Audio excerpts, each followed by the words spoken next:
செந்தில் பாலாஜி மேல தொடுக்கப்பட்ட வழக்குகள்லாம் இடி போட்டது எல்லாமே இன்னைக்கு அமைச்சர் பதவி போயிருச்சு. பொன்முடி அவர்கள் மீது போடப்பட்ட வழக்குகள், KK.S.R. ராமச்சந்திரன் மீது போடப்பட்ட வழக்குகள், அதெல்லாம் உயர்நீதிமன்றம் அடுத்தடுத்து வந்து கேஸ் எடுக்க தானே செஞ்சாங்க. கீழ்கோர்ட் தள்ளுபடி பண்ண நிறைய கேஸை வந்து உயர்நீதிமன்றம் வந்து ரத்து செஞ்சு இன்னைக்கு கேஸ் நடந்துட்டு இருக்கு. நிறைய புரிஞ்சுங்க. நீங்க நாங்கள் வந்து அது ஏற்கனவே நானே அந்த வழக்குகளை பற்றி ஸ்டேட்மெண்ட்டே கொடுத்துருக்குறேன்.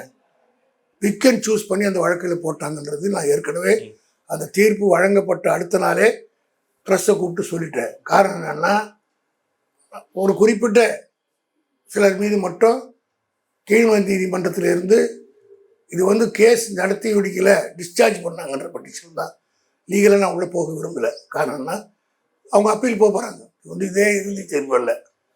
இவர் இங்கே கொடுத்த தீர்ப்பு மேலே சுப்ரீம் கோர்ட்டில் போய் தங்கந்த SSR KK.S.R.லாம் ஸ்டே வாங்கிட்டாங்க. அதனால அப்போ நீதித்துறை இன்ஃப்ளூயன்ஸ் பண்ணதுன்னு நினைக்கிறீங்களா? இன்ஃப்ளூயன்ஸ் இல்லை, நீதித்துறையை யாராலும் இன்ஃப்ளூயன்ஸ் பண்ண முடியாது. ஆனால் சில நீதிபதிகள் வேறு மாதிரி நடந்துக்கிறாங்க. காரணம் என்னென்னா, நீங்கள் கூட ஹைகோர்ட் ஜட்ஜில் 4-5 பேர் ரிட்டையர் ஆனவங்க அடுத்த நாளே போய் பிஜியில் போய் சேர்ந்தாங்களா இல்லையா? அவங்களாம் வழங்கிய தீர்ப்பு எப்படி இருந்திருக்கும்? டெல்லியிலையும் பணம் வந்து கட்டுக்கட்டா எடுத்தாங்க. அவரை வந்து வேற ஒரு ஸ்டேட்டுக்கு தானே மாற்ற முடியும். ஒரு நீதிபதி மேலே நடவடிக்கை எடுக்க முடியும். அதுக்குள்ள நான் போக விரும்பல.